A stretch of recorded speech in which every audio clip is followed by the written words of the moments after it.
the way for our opportunity. And not just the opportunity for myself, but for my entire community.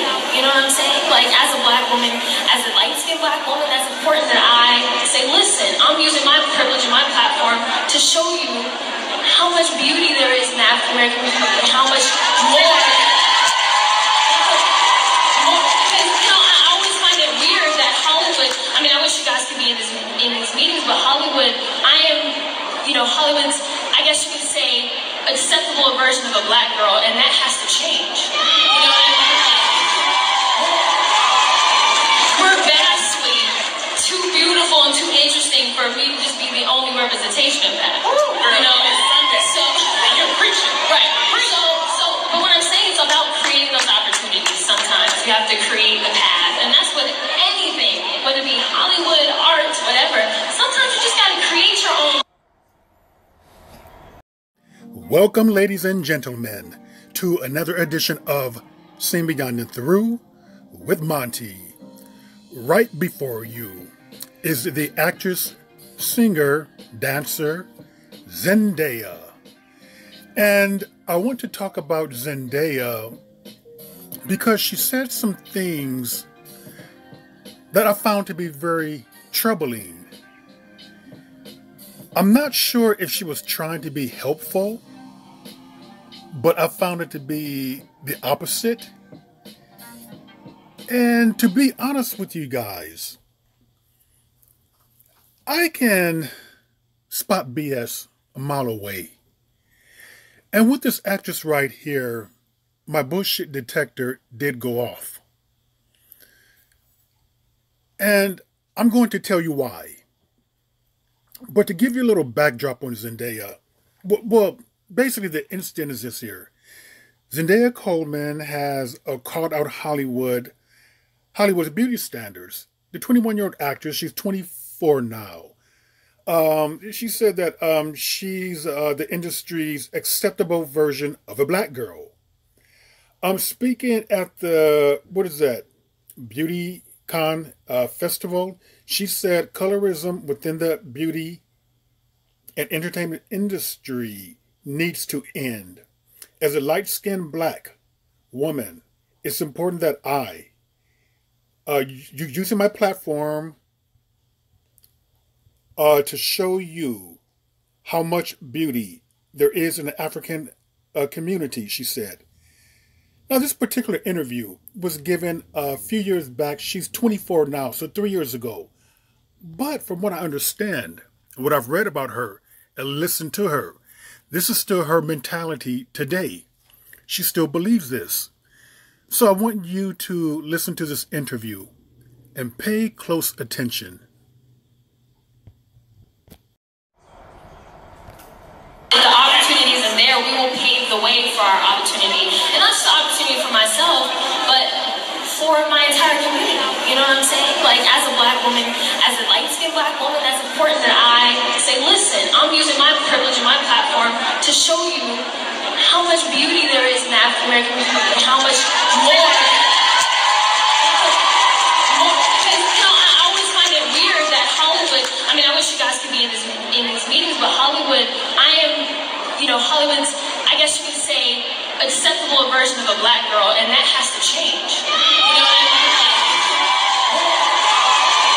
We're vastly too beautiful and too interesting for me to just be the only representation of that. You know, so you're preaching, right? But what I'm saying is about creating those opportunities. Sometimes you have to create the path, and that's with anything, whether it be Hollywood, art, whatever. Sometimes you just got to create your own. Okay, you heard the interview, and there were some troubling aspects in it. I'm not sure if you picked up on it, but I did. And before I do, let's just give you a backdrop with Zendaya. She was born in 1996. She is the product of a mixed parentage. She has a black father, a white mother. And she basically started off on this show, a Disney channel. Well, she got her start in commercials, actually. And she came to prominence as a Disney star in a Disney Channel sitcom called Shake It Up. which ran from 2010 to 2013. And then from there, she was able to produce another Disney Channel series called Casey Cooper, which ran for about 3 years also. So out of the Shake It Up from Disney, she was able to build a large audience. So she got very popular. And Shake It Up was the #2 rated Disney program of like all time, with over 6 million viewers. So therefore, that's very important, because I believe that she got to be where she was in the industry based upon popularity and based upon, I mean, her being a cute kid, probably very outgoing, kind of a Shirley Temple type, who has this magic about her. More so that than her being an acceptable black girl. Because me looking at her hair, I would not know that she was black. She could almost pass on this picture right here. So I think that she was hired not because she's black. And that's where I think the problem comes in with the video that you just seen right there. Now with the video, what I found very problematic about it was that she stated she's Hollywood's acceptable version of a black girl. Here's some problems with that. Number one, Hollywood is controlled by white men. And I've done videos about this before. White people, when they are into black people, they do not necessarily favor black people who are of lighter skin.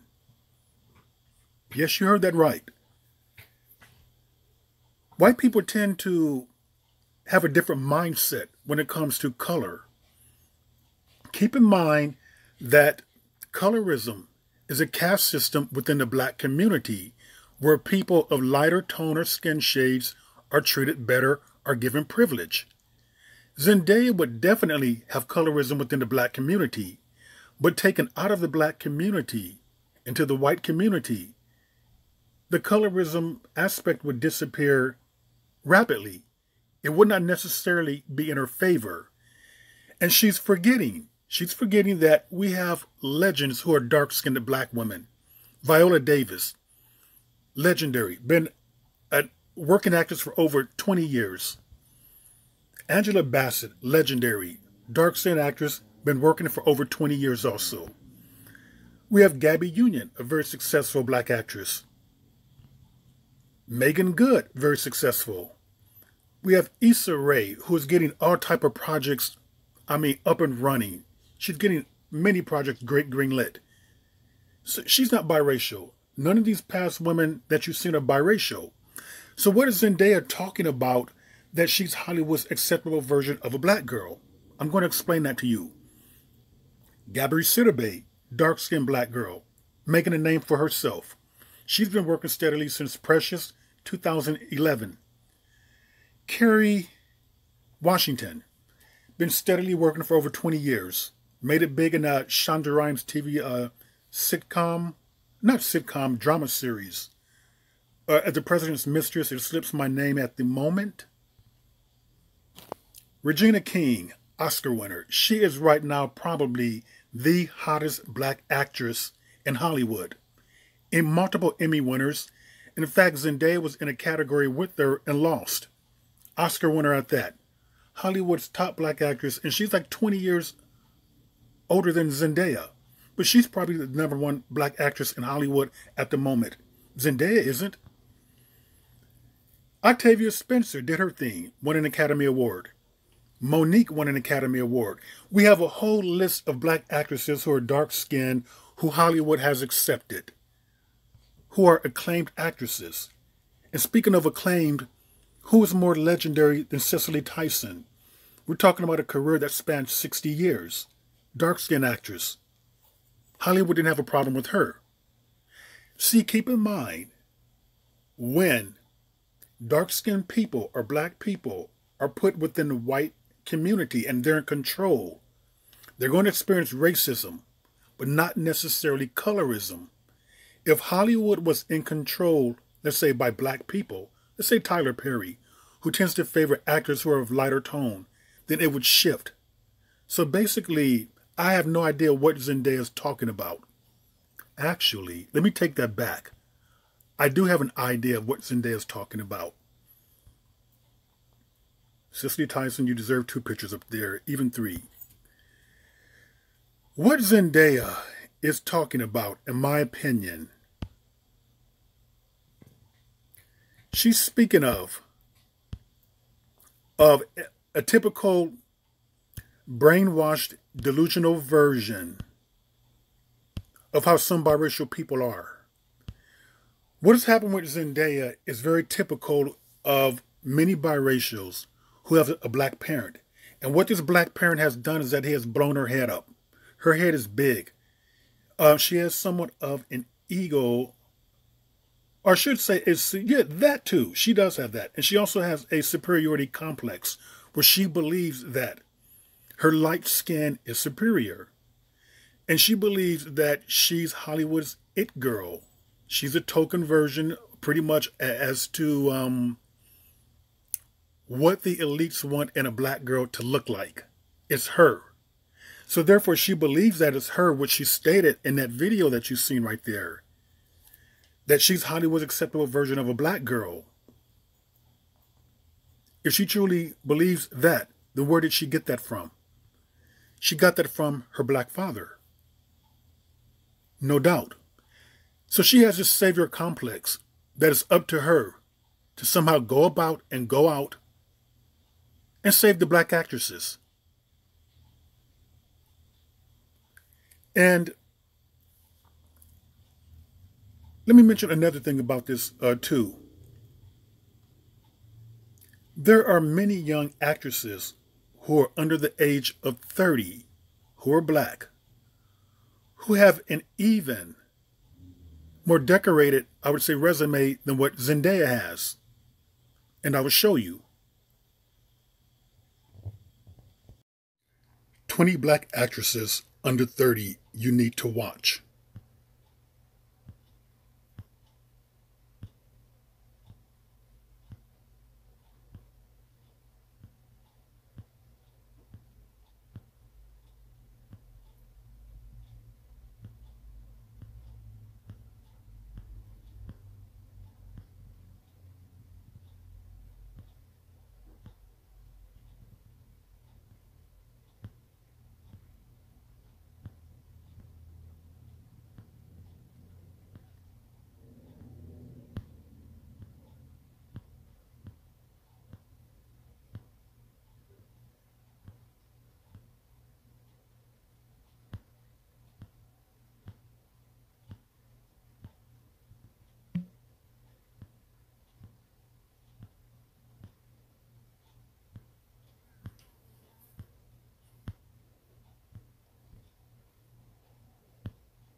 My brother's sitting there. He says, thank God we don't have.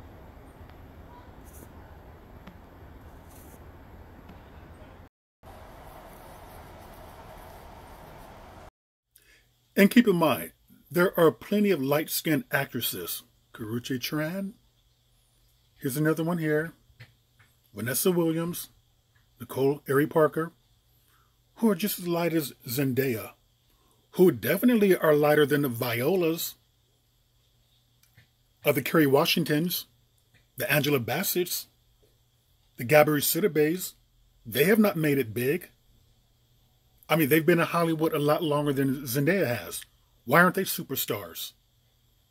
So Zendaya, her message that I find is very dangerous because she's spreading that false notion, and she's actually dissuading a lot of dark-skinned actresses not to pursue a career in acting or the entertainment industry, because she's given out the false notion that there's not a place for them, they're not really wanted, and it's going to be a lot harder. And that is not the case at all. If anything, and surprise, surprise people, it's a lot more harder for lighter skinned actresses. So Zendaya is really telling a lot of black women what they want to hear. That's what's disingenuous about her. You see the applause she got? She's setting herself up as being some type of heroine to black women, to black causes. She's going to come in there and use her platform and make things better for black women. That's what she's doing. Just simply telling you what you want to hear. And what she's telling you is a bunch of BS. It's not true at all. She's made it not because she's light-skinned. I'm going to say that she's made it because, apparently she got lucky with that Disney hit that propelled her farther and farther to where she's here today. And as you've seen, there are many of black actresses under the age of 30 who have more an extensive resume than Zendaya has. No executive have told Zendaya in a boardroom, you're Hollywood's acceptable version of a black girl. That's BS. I think she's lying on that. I truly do believe that. I do not believe that any white executive told her that. And speaking of Hollywood, see Lupita Nyong'o? She's bigger than Zendaya, but she's older too, though. Yeah, more extensive record, though. But let me just tell you something. In the white community, just as many white men would find Lupita Nyong'o attractive as they do Zendaya. Because white people are more into black people who are black. Whether it's a fetish, whether they're fantasizing, whatever it may be, they tend to want the black experience. Zendaya would not be exotic enough. The farther away from white, the more exotic you are. A lot of times. Now, I'm not saying there won't be any white guys who will find Zendaya attractive. I'm saying that, looking at her, she can definitely pass for white. She can really go into a white community. Nothing's stopping a biracial from claiming that you're white. Some say that they're black, some say mixed. But she stays into the black community. She declares blackness, or she identifies as blackness or black, because she knows she has an advantage within the black community. Even though she's white passing, she would not go into the white community and declare herself to be a white girl. So I'm going to tell people, you need to be very careful who you allow into black spaces. And what I mean by that, when you start giving out these Essence Awards, Essence Awards, you're inviting her there, you're giving her awards, Lady of Stone Trail awards and things like that, to someone like that. Many times people have speeches and they have an ideology already planned out. They're oftentimes telling a certain group of people what they want to hear. They're setting themselves up to be some type of a hero. All this talk about, I'm an acceptable version of a black girl, I'm Hollywood's token of version, I'm what Hollywood really wants as a black girl, I'm going to use my platform and things like that, is nonsense. It's not for your own benefit. It's not for the benefit of black people or black women. It's for her own benefit, setting herself up to be a hero is pretty much what she's doing. If you cannot see through that, then take the blinders off. Seriously, rub your eyes just a bit more. So, no, I'm not at all buying that. It doesn't persuade me in any way, shape, or form. I truly believe that she's delusional. I really believe that some biracials kind of know that they don't really have a privilege. Some of them can be delusional and lie to by their parent. And to a degree, do they have a privilege? Yes or no? I explained that to you. Within the black community, there is a thing called light-skin privilege. Taken out of the black community and put into the white community, there's no such thing as light-skin privilege. I know many of you have been taught otherwise, but I know. I pretty much proved it right there by how many dark-skinned actresses who are very successful in Hollywood. And I will be doing a follow-up to this particular video. Just stay tuned. I would offer even more proof. But in the meantime, this was another edition of Sin Beyond and Through with Monty. And I will see you all beyond and through.